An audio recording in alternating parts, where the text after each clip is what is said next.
Anda kembali di iNews Prime bersama saya Abraham Silaban. Sidang perdana Nikita Mirzani digelar di Pengadilan Negeri Serang Senin 14 November 2022. Agenda sidang terkait kasus pencemaran nama baik atas nama Dito Mahendra. Usai sidang, Nikita Mirzani menceritakan pengalamannya menginap di Rutan Serang, Banten.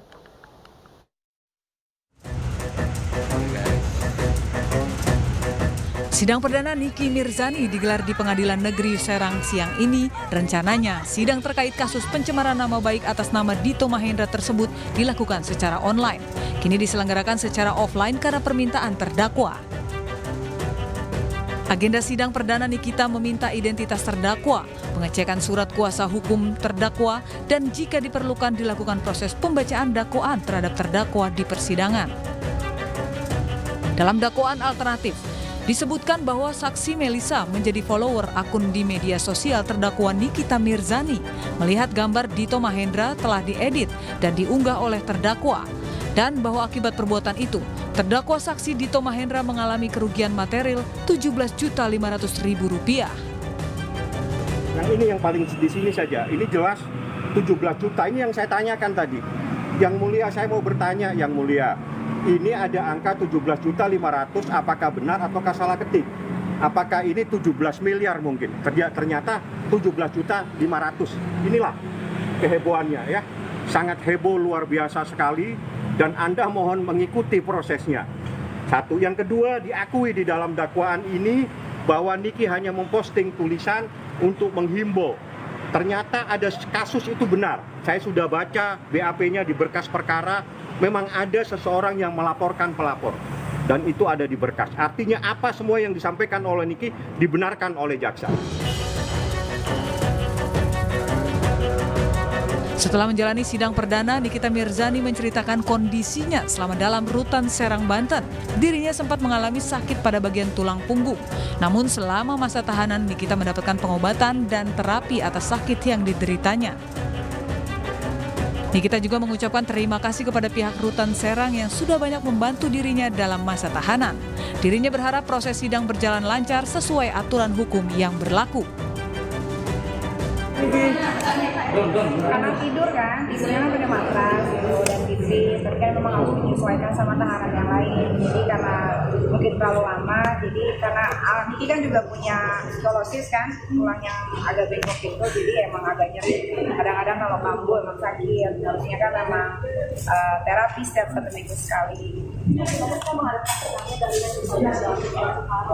Beradaptasinya biasa aja sih, teman-teman di dalam kamar juga baik-baik semua, terus karutannya baik, KPR-nya baik, penjaganya semua baik, jadi nggak harus beradaptasi ya, biasanya kayak kehidupan sehari-hari.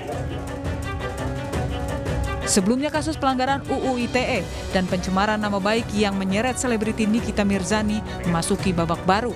Setelah menjadi tahanan kejaksaan di Rutan Kelas 2B Serang selama 20 hari, kini berkas dakwaan Nikita Mirzani sudah lengkap dan sudah dilimpahkan ke pengadilan.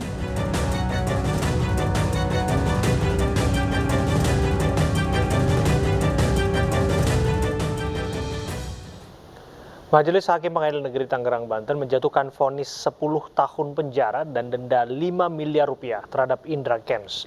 Vonis yang dijatuhkan Majelis Hakim lebih ringan dari tuntutan jaksa yang menuntut Indra Kents 15 tahun penjara dan denda 10 miliar rupiah.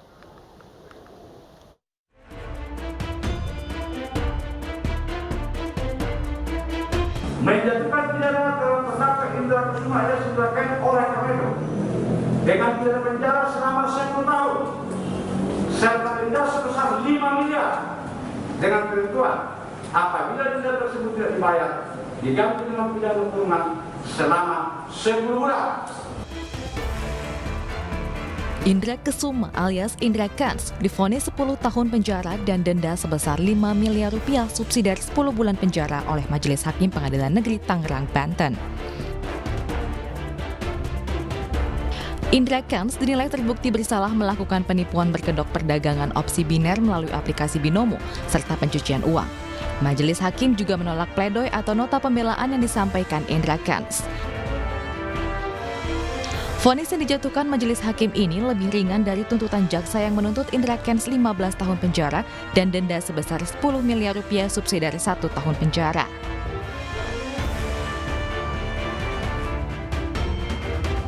Indra Kents didakwa melakukan pidana judi online, penyebaran berita bohong atau hoax melalui media elektronik hingga menyebabkan kerugian konsumen serta tindak pidana pencucian uang. Sebanyak 144 orang menjadi korban penipuan Indra Kents dengan total kerugian mencapai 83 miliar rupiah.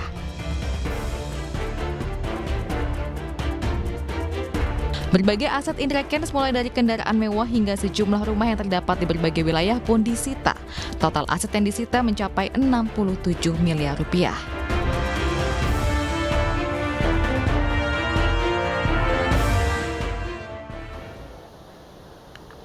Pemirsa, polisi mengungkap motif dibalik pembunuhan sadis yang dilakukan terhadap seorang suami terhadap istrinya di Humbang Hasundutan, Sumatera Utara. Pelaku mengaku sakit hati kepada istrinya hingga tega memutilasi korban di depan anaknya yang masih berusia 3 tahun.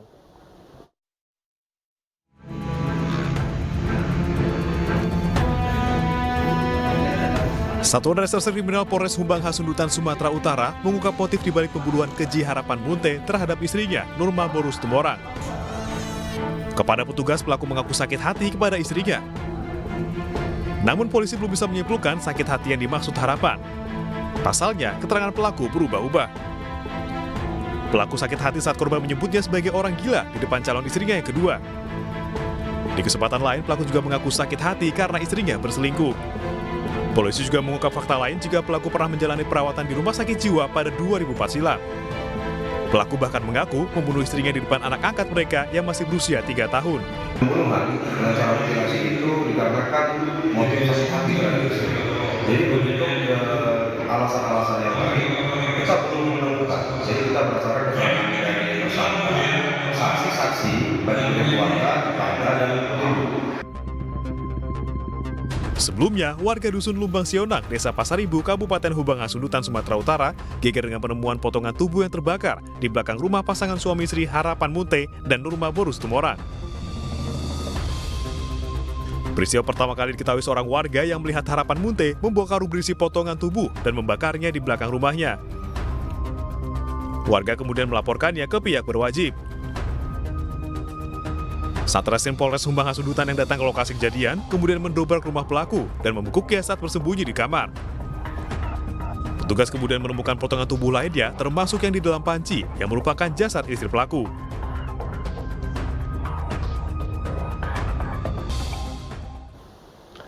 Untuk membahasnya lebih lanjut mengenai motif suami memutilasi istrinya di Kabupaten Humbang Hasundutan, Sumatera Utara, kita telah terhubung dengan Kasat Reskrim Polres Humbang Hasundutan, Ibtu Master Sahat Purba.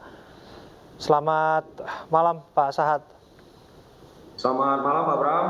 Ya, Pak Sahat, kita ingin pastikan satu hal. Ini kan betul-betul kejam dilakukan oleh pelaku. Apakah memang dia melakukan secara sadar atau jangan-jangan betul disebutkan ada gangguan kejiwaan? Ya, baik. Jadi hasil pemeriksaan kami terhadap tersangka HM, dia melakukan itu dalam keadaan sadar yang dimulai dari adanya cekcok antara korban dengan tersangka. Kemudian si tersangka ini melakukan pembunuhan awalnya dulu di dalam kamar mereka. Oke, jadi kami pastikan bahwa yang bersangkutan saat ini belum bisa dipastikan apakah mengalami gangguan kejiwaan atau tidak, begitu ya, Pak Sahat? Ya, baik. Untuk kejiwaan dari tersangka, sejauh ini setelah kami melakukan pemeriksaan terhadap tersangka, dia masih menjawab dengan hal yang normal. Namun demikian, kami nanti akan tetap melakukan pemeriksaan terhadap tersangka ini dengan membawa ke dokter kejiwaan. Oke, kalau disebutkan tadi bagaimana dia melakukan pembunuhan di depan anak yang masih berusia 3 tahun, tentu ini sangat mengganggu ya. Apakah benar-benar sekeji itu yang dilakukan oleh pelaku terhadap korbannya, Pak Sahat?